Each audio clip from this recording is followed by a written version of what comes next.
Hello दोस्तों, राधे राधे। आज मैं आपको एक सुंदर सी कहानी सुनाने जा रही हूँ जिसका शीर्षक है भाव। इसमें जो है भाव को दर्शाया गया है। तो कथा जो है इस प्रकार है।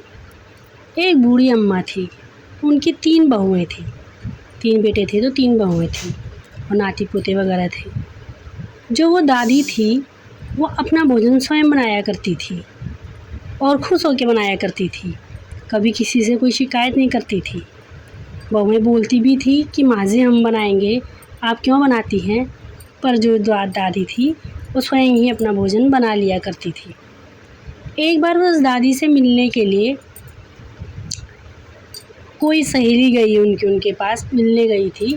तो उसने पूछा उनसे कि तुम क्यों अपना बूढ़ी हो गई हो, अपना खाना खुद बनाती हो, जब बहुएं इतना तुमको बोलती हैं कि मैं बनाऊंगी खाना तुम्हारे लिए और तुम फिर भी खुद ही बनाती हो, ऐसा क्यों करती हो। यह तो बहुत गलत बात है। उनको भी सेवा का अवसर दो, उनको भी तो ये पुण्य का फल मिलना चाहिए। तो जो दादी थी वो सकुचाते हुए बोली, नहीं नहीं, ऐसी कोई बात नहीं है, अभी मैं कर सकती हूँ, खुद बना सकती हूँ, तो उनको क्यों परेशान करूँ मैं। वो अपने बच्चों को देखती हैं, वो करती है, उनका बहुत सारा काम रहता है, ऐसा बोलती है। तो जो सखी होती है बोलती, नहीं, कुछ तो बात है जो तुम मुझसे छुपा रही हो।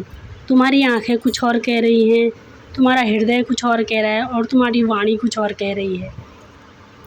तो वो जो सखी है, जो दादी है, वो बोलती है, हाँ, जब मेरी बहुएं मुझे भोजन बना के खिलाती हैं तो मेरे मन में भाव आता है कि वो विवश होके मुझे खिला रहे हैं, मुझे मजबूर होके खिला रही है। उनकी कोई इच्छा नहीं है मुझे भोजन खिलाने की, उनके लिए मैं जैसे बोझ हूँ, मुझे ऐसा प्रतीत होता है और मैं वो भोजन नहीं कर पाती हूँ।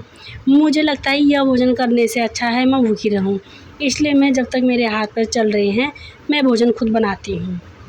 तो जब वो अपनी सखी से यह बात कह रही होती है, जो बड़ी वाली बहू होती है वो कमरे से सुन लेती है।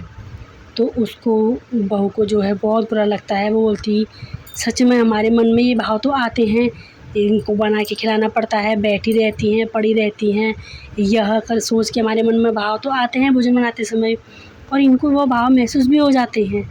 यह सोचकर सोचती है। फिर वो जो बहू है 1-2 दिन बाद फिर सकुचाते हुए बोलती है, माँ जी भोजन मैं बनाऊँगी। तो मना करती है। दादी बोलती, नहीं माँ जी, मैं दिल से आपके लिए भोजन बनाऊँगी। फिर बड़ी बहू जब भोजन बनाती है तो जो दादी थी उनकी आँखों से अश्रु बहने लगे। तो वो बहू जो है देख रही होती है तो बोलती, माँ जी आप क्यों रो रही हैं। तो जो दादी है वो बोलती है, बेटा मैं इससे पहले भी कई बार भोजन करती थी, मुझे यह भाव नहीं आते थे।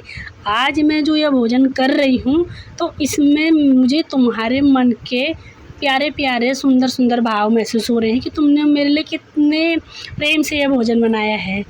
तो अब मैं रोज़ाना तुम्हारे हाथ से भोजन किया करूँगी।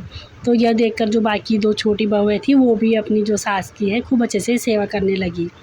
तो दोस्तों मैं यह कहना चाहती हूँ कि आप यदि किसी अपने सास ससुर को या किसी को भोजन खिला रहे हैं, उनको बनाकर खिलाएं तो अच्छे भाव से खिलाएं। खिला तो आप रहे ही हैं, सेवा तो आपको करनी ही है, तो क्यों ना अच्छे भाव से करें, अच्छे भाव से करें, ताकि जो भोजन ग्रहण कर रहा है उसको भी अच्छा महसूस हो। इंसान यदि उम्र हो जाती है तो वो फिर सब कुछ समझने लगता है।